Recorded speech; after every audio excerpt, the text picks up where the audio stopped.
J'avais écrit un manuscrit sur mon passé. J'avais eu envie de partager ça avec un intellectuel musulman. J'étais en pleine quête spirituelle. Je lui ai envoyé mon manuscrit, il l'a lu, il m'explique que c'est bien écrit, etc. Et puis très vite, il me dit qu'il est tombé amoureux de la fille du livre. Au début, je suis un peu étonnée, puis à force, on a une espèce de relation épistolaire, on s'écrit. Il par le biais de Facebook, par SMS, beaucoup. On se voit au bout de quelques semaines. Lui propose la rencontre, puisque c'est clairement lui qui est en demande, en tout cas, d'une relation plus poussée, sans avoir vraiment d'étiquette là-dessus à ce moment-là.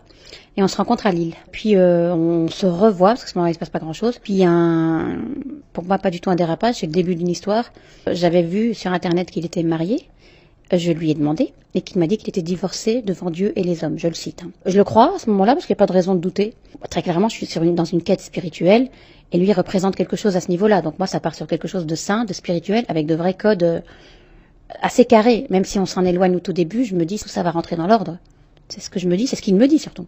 Quand j'émettais un doute, il m'en voulait parce qu'il me disait, je le cite encore, je ne suis pas ça. Je lui dis, c'est pas une aventure. Il me dit, ne m'insulte pas. Il veut rien entendre, il veut pas que j'ai de cerveau, il veut pas que je réfléchisse, il veut avoir une main mise sur moi, je suis pas comme ça. Donc je refuse. Il y a pas mal de crises, ça devient de plus en plus dur. Comment est-ce que ça dure 5 ans ? Un manipulateur, c'est quelqu'un qui souffle en permanence le chaud et le froid, et en même temps peut vous plonger dans le même moment dans une souffrance infinie. C'est quelqu'un qui sait aussi mettre en place des éléments qui vous incitent à rester. Est-ce que vous en avez été amoureuse ? J'ai été amoureuse de ce qu'il prétendait être. On ne sait pas à ce moment-là entre les mains de qui on est. On a vraiment affaire à quelqu'un, un prédateur, manipulateur, extrêmement malsain, tout à fait aux antipodes de l'image qu'il donne. À un moment donné, vous ne vous appartenez plus. C'est bizarre à dire, mais tout ce que je sais, c'est que j'étais de plus en plus malheureuse, que je m'asphyxiais de l'intérieur, que je me sentais comme dans une secte avec un cerveau qui fonctionnait plus comme il l'aurait dû. Et c'est ce qu'il veut. Il veut une soumission complète. L'éthique, la morale, la foi, la bonté, c'est des choses qu'il réserve face caméra. Hors champ, j'ai jamais eu affaire à ce genre de type-là. Et j'ai jamais été dans quelque chose d'aussi noir que cette relation qui a été vraiment destructrice. Il a tous les droits. La vérité, c'est la sienne.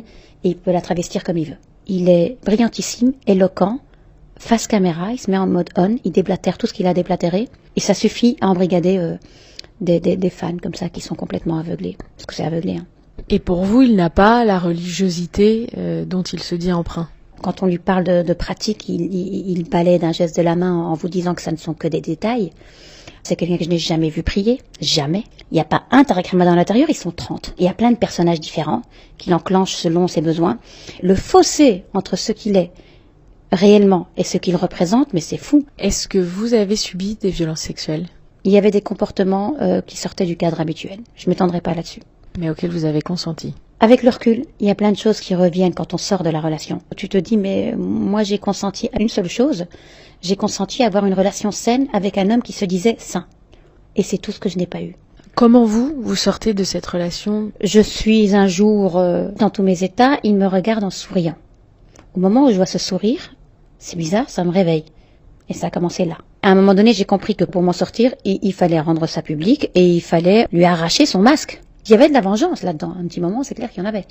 Mais ce qui m'empêchait de respirer, c'est pas tellement ce qu'il était, c'est de le voir faire ce qu'il fait. Et après monter en tribune, venir dire ce que la moralité et l'éthique, venir conseiller les gens dans leur vie privée, c'était quelque chose qui m'empêchait de respirer, ça. Je vais sur son Facebook à lui, je me mets à écrire, voilà, je m'appelle Mejda, il m'est arrivé ça. Ses équipes, évidemment, me bloquent. Lui, il m'appelle Furax, évidemment. Des menaces, au côté un peu plus émotif, affectif. Ça dure 1 an, ça. 1 an où lui essaie de me faire taire. Moi, je me tais pas. Finalement, je me rends compte surtout que je n'intéresse pas beaucoup de monde, que je dérange. On dit que je suis dérangée. Donc, arrivé au bout de ça, il propose ce cadre-là, lui. Donc, une convention qui m'interdit, moi, de m'exprimer, qui me dit d'effacer tout ce que j'ai pu poster. À ce moment-là, je décide qu'il paye et qu'il y ait une reconnaissance financière qui lui fasse mal. Il faut savoir que Tariq me disait toujours qu'il n'avait pas beaucoup d'argent, qu'il avait des problèmes d'argent.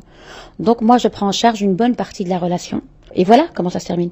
Au bout d'1 an de tout ça, sans compter les années passées avec lui, j'étais comme sortie d'une secte, vraiment complètement vidée, aussi bien physiquement que moralement. Qu'est-ce qui fait que ce qui pourrait relever de la pure vie privée vous semble important à dire publiquement ? D'abord, c'est un homme public dont le métier est justement de s'occuper de la vie privée des gens.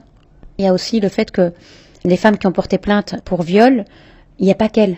Il n'y a pas qu'elle. Il faisait ça de manière industrielle. Il y a d'autres femmes qui sont pas fragilisées, qui sont des femmes normales. Et pourtant, on se fait toutes avoir et on a toutes eu beaucoup de mal à se sortir de cette relation toxique. Moi, j'ai parlé en 2014 avec au moins 25 femmes. 25 femmes qui vont pas porter plainte. 25 femmes qui disent avoir été entourloupées par Tariq Ramadan, qui disent avoir été escroquées. On parle d'escroquerie. Son côté mielleux, un peu ode à la femme, qui peut mettre comme ça sur Facebook, dans ses statuts tout le temps.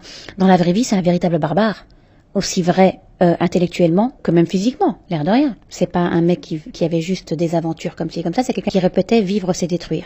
Donc il avait besoin de détruire ces femmes qui étaient en construction. Lui n'a pas à en profiter et à venir les plonger encore un peu plus dans la détresse. Lui, il est censé les aider. Et c'est grâce à cette posture-là qu'on lui ouvre la porte. Il se sert de sa posture, de son savoir, de sa science, pour faire exactement le contraire de ce qu'il est censé faire. Il s'adapte au profil, il fait comme il veut. En tout cas, il a aucune limite, et pire que tout, il se donne le droit. Je suis protégé, ça il me le disait tout le temps, je suis protégé, je suis pas un homme ordinaire. Dans sa tête, ça voulait dire qu'il avait le droit.